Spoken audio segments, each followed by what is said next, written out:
Okay, I am live.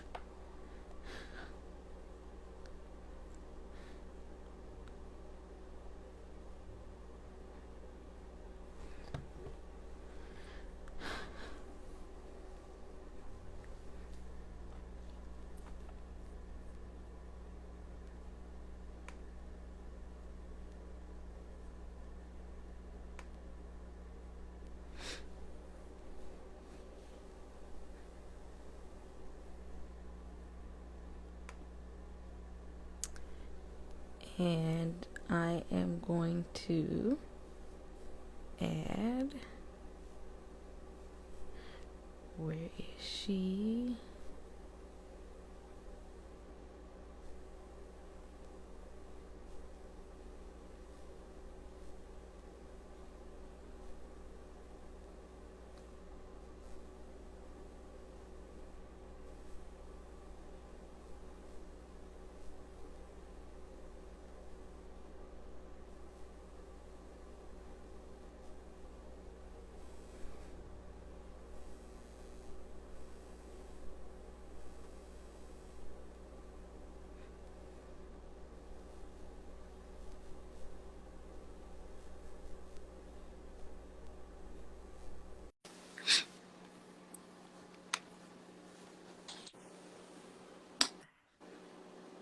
Now, There, do I look see, you look sideways from me. you are sideways. Flip yourself. Do I come across sideways? You absolutely come across sideways. I'm gonna need you to flip yourself Let's see. Let's all the way see. around. Let's see. All right. There we go. Let's do this. There you go. All right. Wait a minute. Wait a minute. Got all my little gadgets and stuff and can't even work it.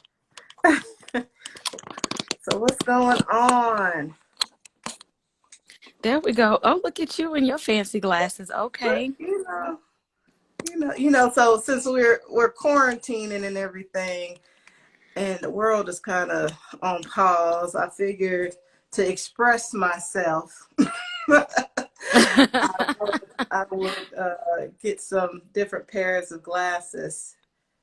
I see everybody joining. Hey, y'all. Yeah. Letting people pop on in here, hop on in, Yeah, and letting people know that we live. we live. So glad to be here. Letting people pop on in.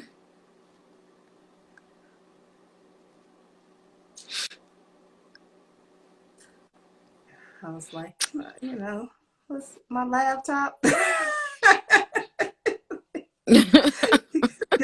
give me a whole intro like this is what you need to do. So this is your first time on Instagram Live. Well, with somebody else, yes. usually I turn on the live for like a good 5 seconds, say what I need to say, and get off, and that's pretty much it. So yeah. Oh, So well. I know, but I'm super excited. Messing with you, I always learn something new. Well, guess what? That's what we're here for. That's right. Each one So teach one.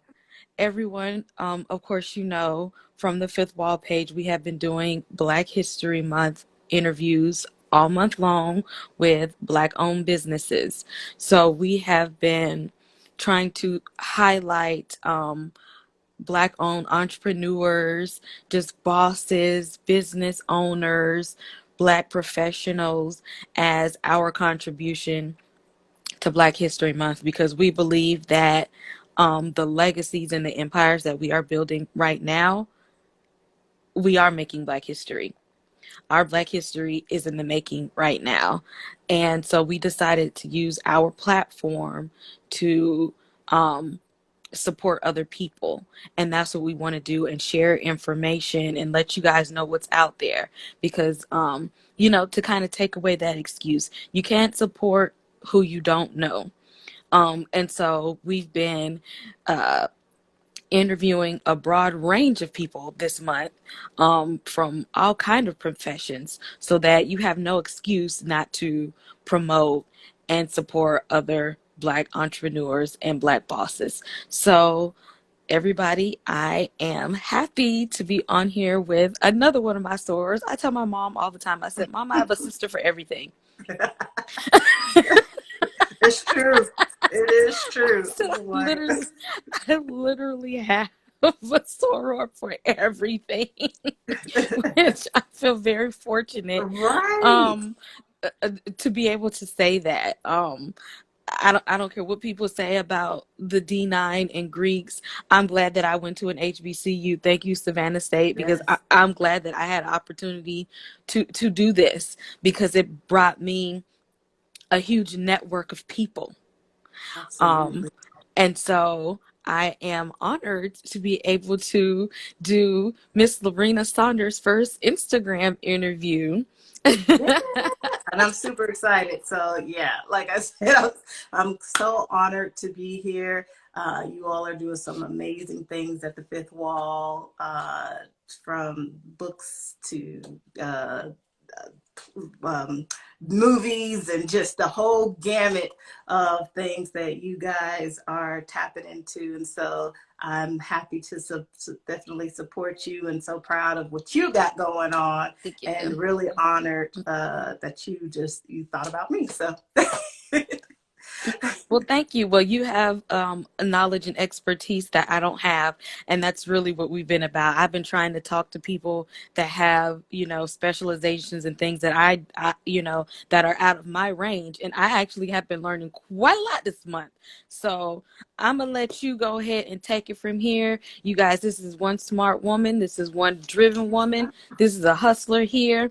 This is a mama here. Um, all those things, right? We all wear those things. so many hats. So, All right. Laurina, tell everybody your profession, your titles, your credentials. Tell everybody who you are and what you do. Oh my gosh.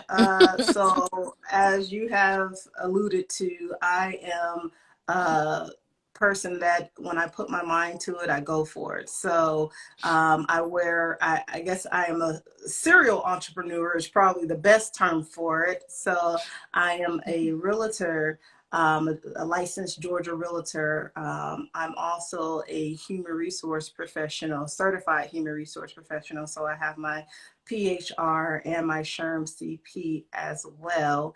And so that's kind of my, even though it's an entrepreneurial, it's kind of my 9 to 5, I guess you would say.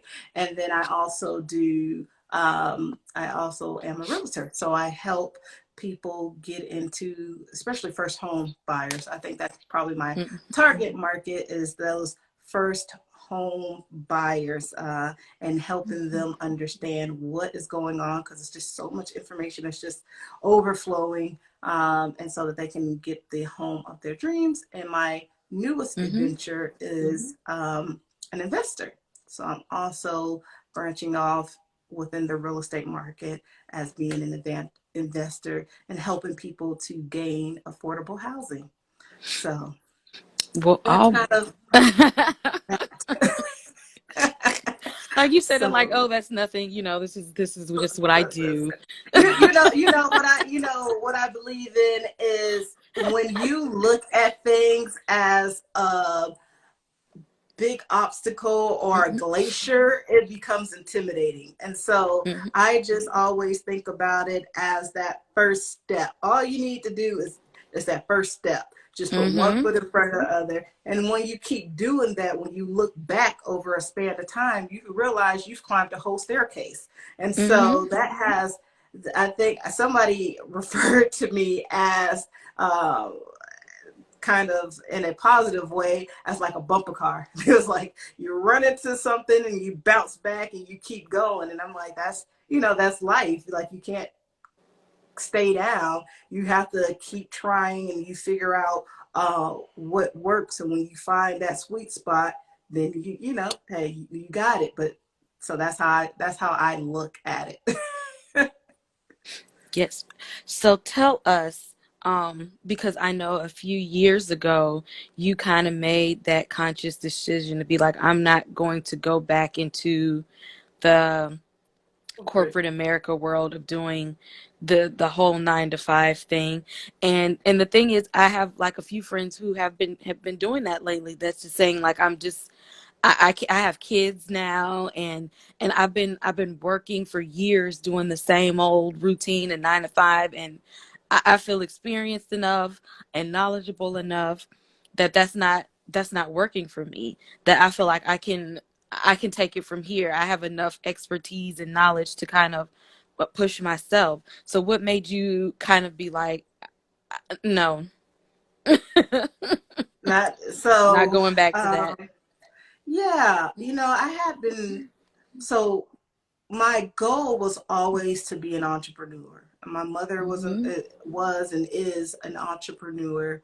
Um, and when I was growing up, I was in everything. When I say everything, I was in everything. I did every sport known to man, probably basketball, cross country, which that was a mistake. Basketball, like you name it, marching band. At one point, my mom had to tell me, "Don't come home and sign up with what you signed up for anything else." And the next day I was like, oh, I signed up for the marching band.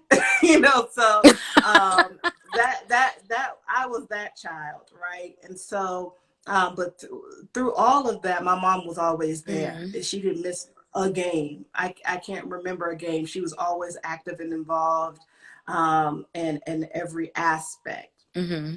And so that was kind of embedded in me at a young age. And so I knew I wanted to be an entrepreneur. And fast forward to college, um, it was I wanted to be a human resource consultant. That's what I do now, and that's what I wanted to be. Hmm. And I remember, rest in peace to the late Dr. Philbrick, who was my HR. She was my advisor, and she was also my HR 101 professor, so to speak. And she, of course, they go through the whole what do you want to be when you kind of grow up, or what do you see yourself doing? And I told her, and she's like, well, you can't consult anybody without any experience. And I was like, good point. Okay. So she was like, you need to Makes go and you sense. need right. Makes That makes sense. good kind of like this, you think I'm going to go out of college and I'm just going to do whatever it is I want to do at the highest level. And it's not that way.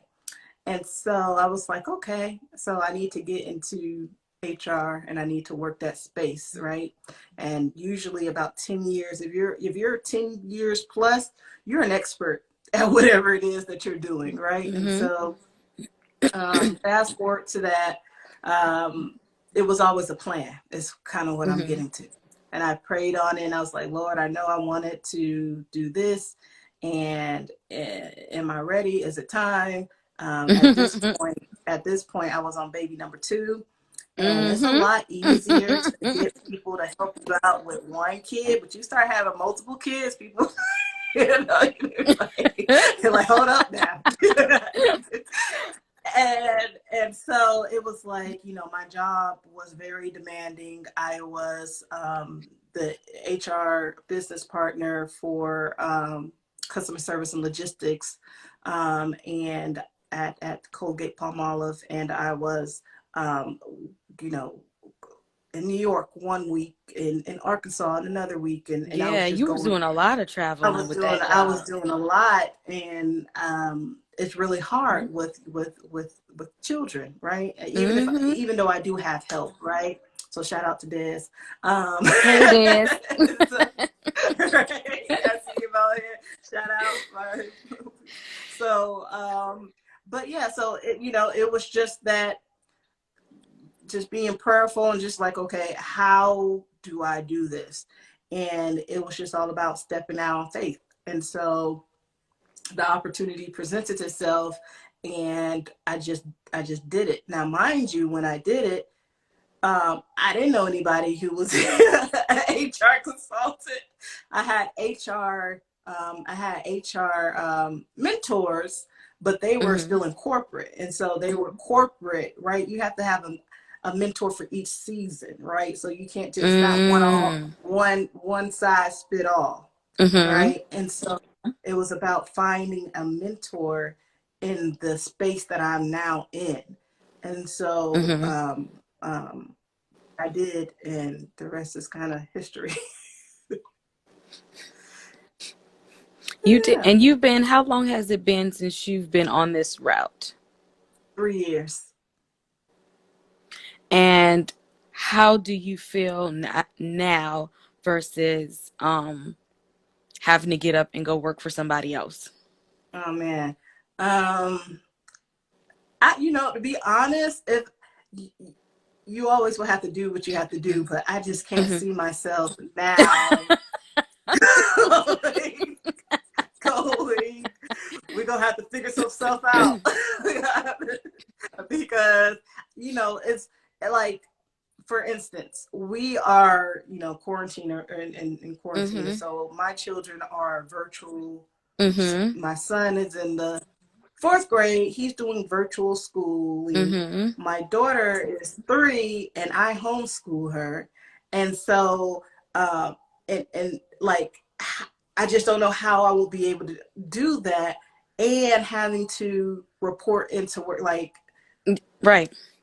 And so this definitely gives me the space. It lets me be me. It lets me Mhm. incorporate, with any role, but especially I feel like in HR, there's certain things in certain way you have to communicate and address things, and Mhm. sometimes you feel constrained in a box and limiting, and not being able to be your full self, bring your Right. full self. Mhm. Mhm. And I feel that in the HR um, capacity that I am now, I can. So, working on different projects and being able to bring my creativity, helping people with again with that flexibility. Now I'm Mhm. also a realtor, so I can say, okay, I have some HR meetings in the morning.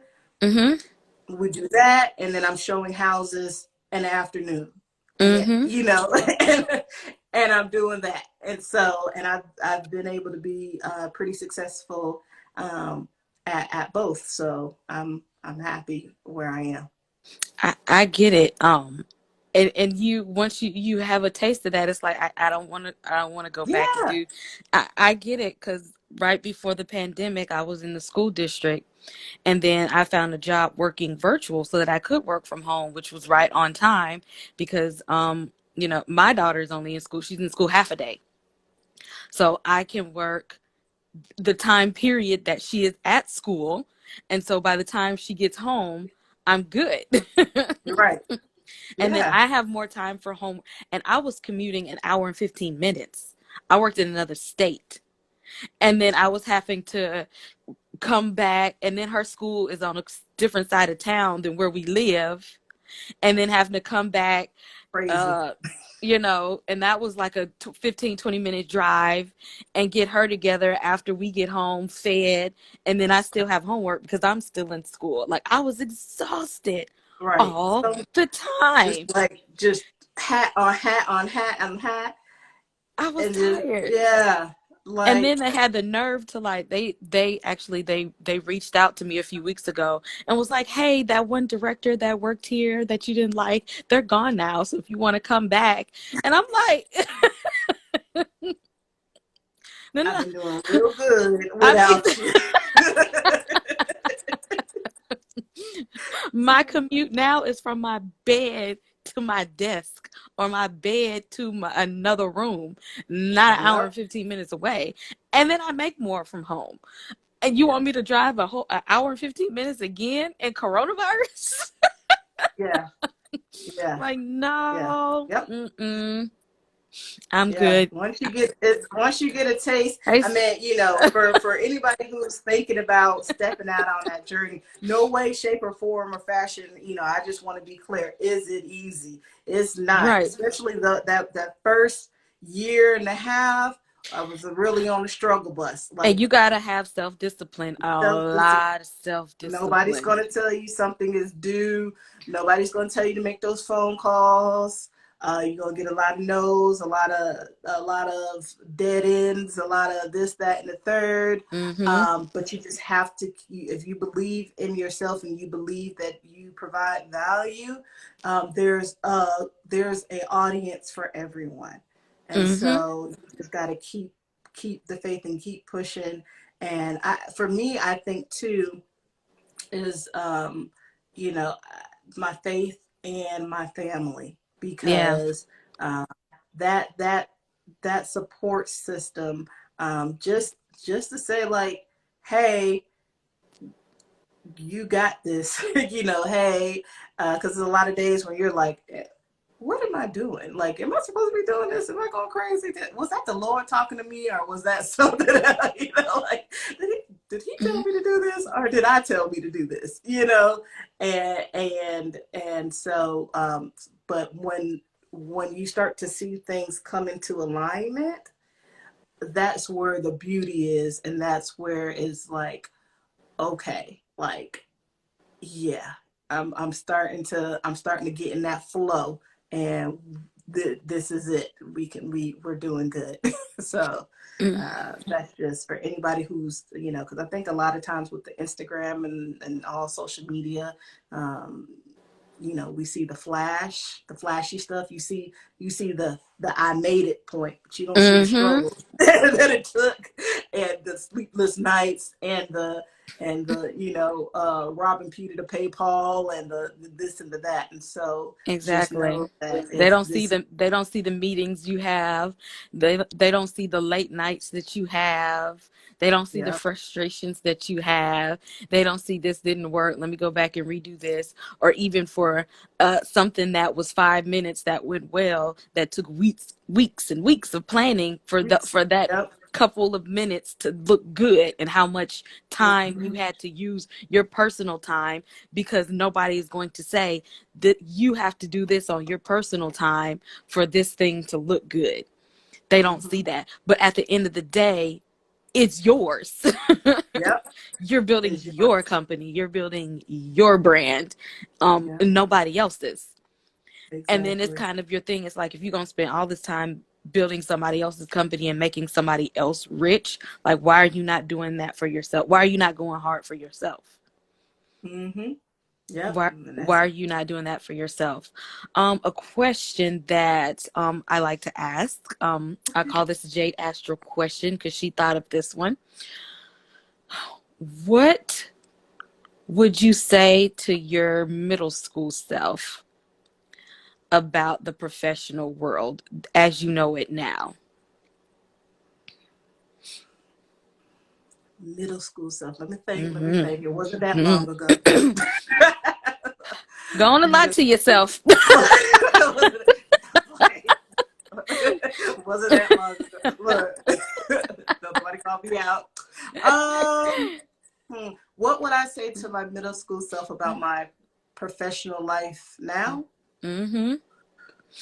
And about the professional world, like things that you just, because I mean, in middle school, like, did you think that this is the career path that you were going to embark on? So, okay, yeah. So in middle school, shout out to North Clayton Middle School, and also Point South Middle School. Let's see. I would say yeah. So my middle school, the late latter one, North Clayton, they were really, like, we did career day. We had to I think I did a project where I had to kind of do like a business plan, so to speak, and that was a realtor. Because my mom was a realtor. And so they really was like, they were on it, they were on the money. And I knew I wanted to be an entrepreneur. I Mm-hmm. didn't know in what, though. I didn't know what I Mm-hmm. wanted to necessarily do. I did the project, like I said, on a realtor because my mom was a realtor, and you whatever you're exposed to is what you know. So I Mhm. guess to answer your question, what I would tell is that, um, like you did good.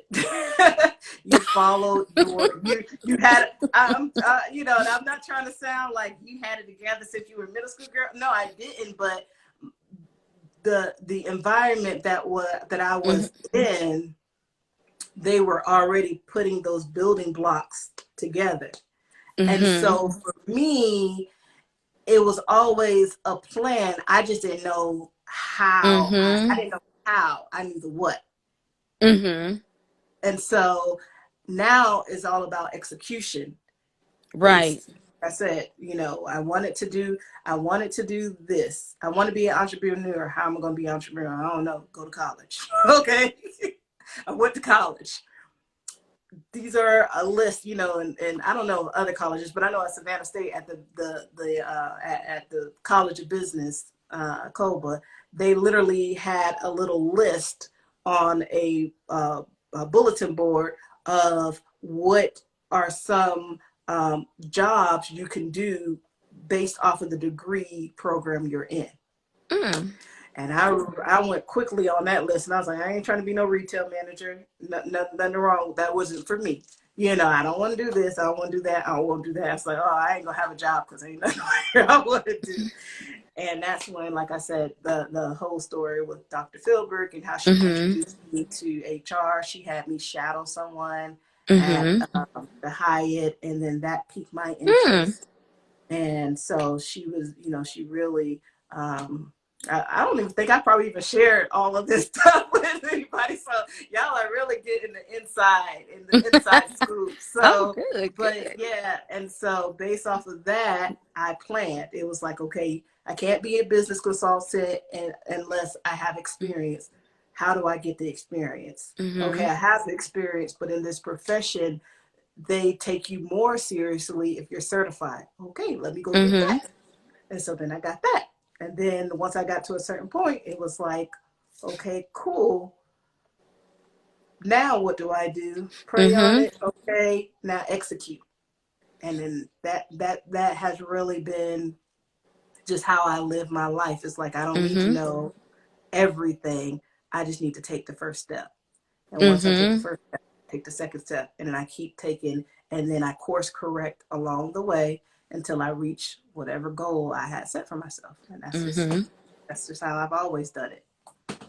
Shout out to Savannah State University. Right. Shout out SSU. Yep. Yep. Yep. I have plenty of stories. That Coba building was no joke. You better come correct. You coming up in It Coba. should be as much money they put into it. They didn't put no money into the class program until I hadn't already graduated. So I was. I mean, Cobra, they had.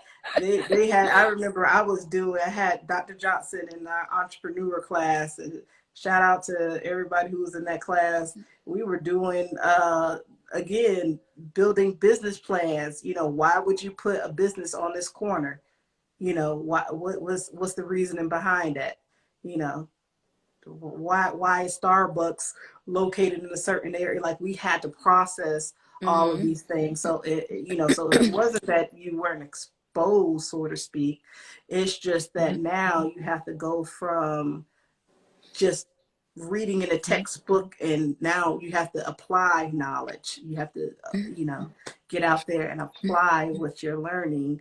And Mhm. like I said, you're gonna make a mistake. That was one of my biggest things, was I don't want to fail. That was the fear of failure. Mhm.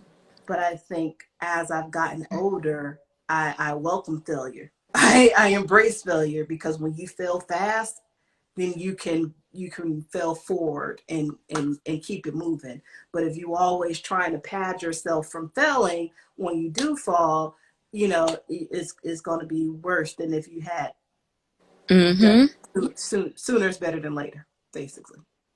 Exactly. But if you gonna fail, go fall, Right. Learn the go lessons quick. go on and fall in the first 3 to 5 days instead of the 3 to 5 years. Right. It's easier to do that and learn than to be in the middle of a deal and mess something up, and you got to learn that's gonna hurt. it does not hurt your pockets real bad. So yeah. Exactly. Well, I'm glad you actually had able to share your experience with having a good mentor at Savannah State University. I will say, because I was telling Tanya, I think we were talking about it on the live we did. Dr. Johannes, who was one of my professors, and he passed away, but he's the one who let me know that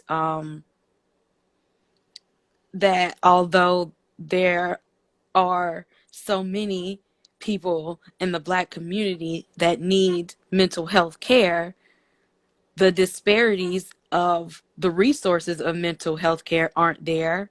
And then Mm, even take that number, and it's even a smaller percentage of Black people who can provide that care for them. mm, So think mm, about all the people that need counselors, psychologists, social workers, behavior analysts, um, all those kind of specialists, and neuroscientists, and mm-hmm. the number of Black people who are actually qualified to help the Black people in need of those services. Right. And it made you sit back, and it was just like, hmm, Wow. Yeah. right. Yeah. And that's why I was just like, this is. I didn't think about it in those terms Yeah. until he said it. Right. And that's why even he had to fight for Savannah State to even have a behavior analysis program, because Savannah State only has a minor in psychology. They gave Armstrong the psychology program, the major Mm. psychology program. I Right. didn't know that. Mm-hmm. Huh. Yeah, they put all the Yeah. money into Savannah State's business program. Oh. Well, you know. Yes, the Well, things right. The more you know. And so just sitting right. back, and so that's why, because that was my major at Savannah State, behavior analysis. And that's why I wanted to keep going with that, because he was just like, that's just, in my mind I'm always like, that's not enough. Right. Yeah. that's Yeah. that's not enough. And so that's why I am pursuing a degree in mental health counseling. And then that's why I have other certifications in behavior analysis, and that's why I am a certified life coach, because in my mind I'm like, okay, there's all these Black people that need this help, and there's not enough Yeah. Black people to help them. So who Because has yeah, to right. And that's so true because like if you're going to someone seeking someone for help, you want someone that's reflective and that can understand your like your background, your point of view, Mhm, and I think that's important to see someone that's reflective of that because you're able to relate and understand and mhm. and and and so that's super duper duper duper important Because the experience to, is always going to be different. And yeah, even from a business standpoint, you looking at everything from where, you know, is this an area where a certain race lives? Is this a certain community where these people live? How many Black owned businesses are in this area? What is the experience like? Is this a place that treat this type of people well? What is it like for us to go into this profession? Like, people, you know, as a community as a whole, you're not thinking about that. But yeah, as people of color, we have to think about stuff like that. right, yep, We have to yep, think about that before we move anywhere. We have to think about that before we open a business anywhere. We yes. have to think about that before we decide to go work anywhere. What is the culture of the place like? Mm-hmm. And it's you when you Mm-hmm. saying that it brings something to mind is the opportunity cost, right? So Mm-hmm. a lot of times you think that you know let's just use and I won't call out the schools, but let's just use grammar school as an example. of what you're talking about when I say, and I'm what I'm talking about when I say opportunity cost. So I moved up to the north side of Atlanta, let's just say that, and the school systems are rated higher, and there's a lot of uh, great things with it. But one of the things that I've noticed as far as the opportunity costs that has shifted is when I was on the south side of Atlanta, it was more culture enriched, right? And so Mm, there was not Black Friday was not happening without you having to do a book report. You stand in front of the class dressed up as whoever you did the report on, and mm, you took a sense of pride in mm, that. But the opportunity cost of moving out of that element of where you're relatable to the people in the community and they reflect you, right? So Black people, we're Black. So mm, we have a lot of things that are in common, right? As mm, far as what we celebrate and things of that nature, to moving to a section of a community that is not as diverse, like we're, I don't know, I'm just gonna throw something out, 20%. You know what I mean?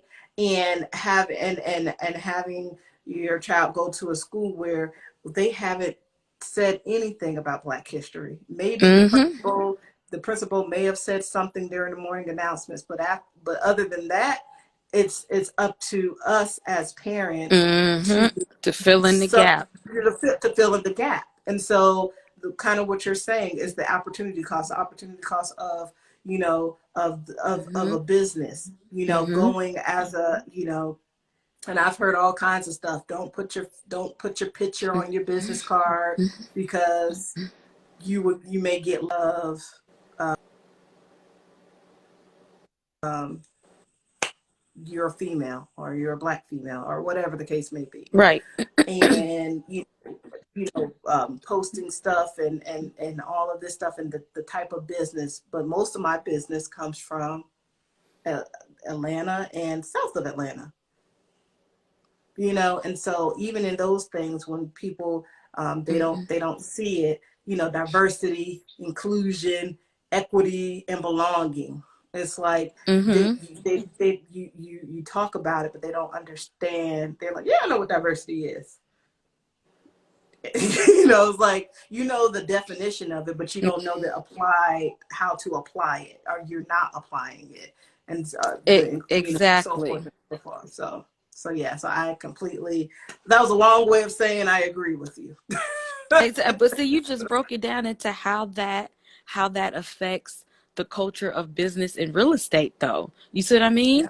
Like we just talked about it in two different arenas. We talked about it in the world of like mental health care, and then like the world of like business. But it's the same. Like you just said, oh, it's an issue of diversity. But how is this issue of diversity going to impact you and where you need it at in your life? Mm-hmm. Yeah. And that's kind of the thing you have to think about when you're looking for people, professionals, Right. to help you Exactly. with what you need it for. Right. Exactly. Because they're gonna, even with, you have all these people have all these biases, right? Mm-hmm.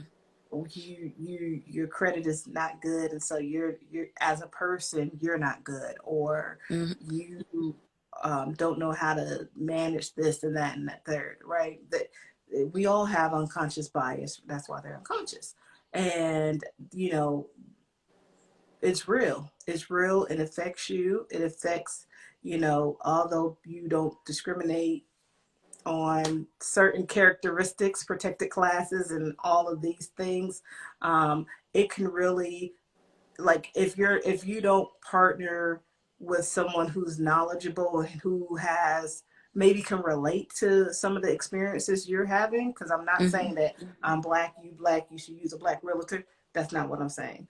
But what I am saying is that when someone understands, um, your situation, your circumstances, and what you're going to be going up against, they can Mm-hmm. help better prepare you so that way you can get the most out of and the best out of what you're trying to accomplish. And I think that that's important too. Exactly. Exactly. Couldn't have said it better myself. You.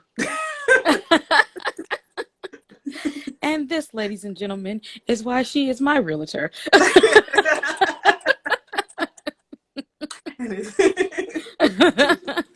If you don't Yeah. know why, this is why. Like I said, very very intelligent person, and she's so driven and such a hard worker.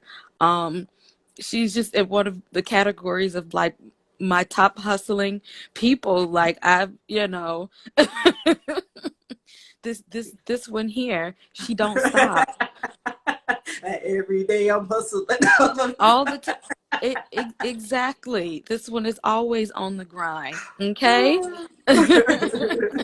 This is true to and that that's why statement. and that's why the babies are so smart over there and just flourishing over Oh, there.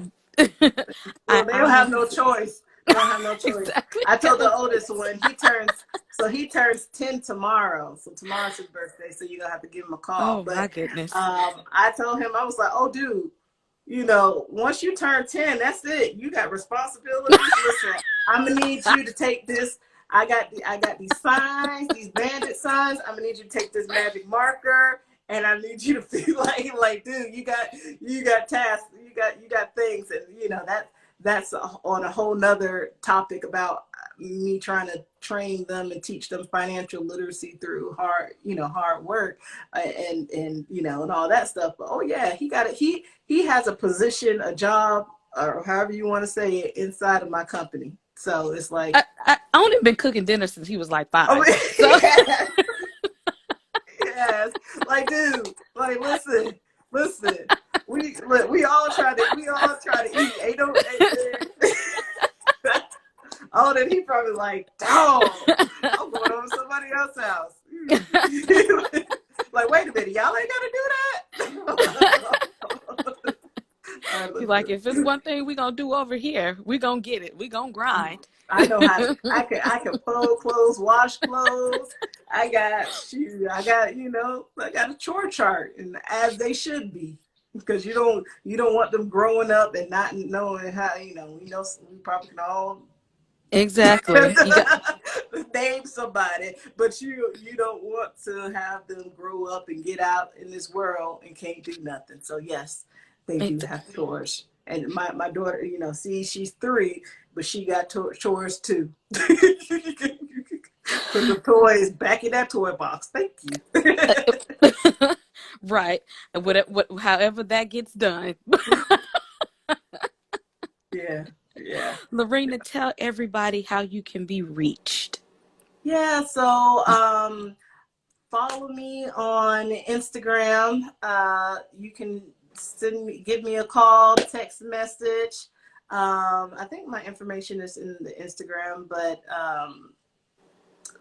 yeah, just that's how I can do. Just better yet, just DM me from the Instagram. I check it often, and that's probably the best way. And then once you do that, I will actually give you my contact information, my phone number, and email and such. So yes. Cool. And I will be tagging her in this video because this will stay up on our Instagram page and on our IGTV under Black History Month interviews. So her Instagram information will be tagged in this video. So if you need any information on real estate, she is licensed in Georgia. She lives in the Atlanta area. Or if you need any information on human resources, please contact this person right here. Get your knowledge on. This is the person that you want to go to right here. Okay? Yeah. And also, even if you're like looking in the surrounding states, and you don't know anyone, contact me because I have friends or colleagues that aren't in Georgia and that they are licensed realtors outside of the state of Georgia as well. So still contact me and I will be happy to connect you with someone. Thank you, Rena. Thank you. I hope you guys learned something today. I did. That's why I am enjoying these interviews because I feel like I am learning something. Thank you, everybody, for tuning in and joining us to support our Black-owned business interviews all month long. We have more coming the rest of the month. Thank you so much. And again, you'll be able to hit up Laurina um, on this page up under the comment section in this video. Thank you, Rena. Bye. Thank you. Mm, All right.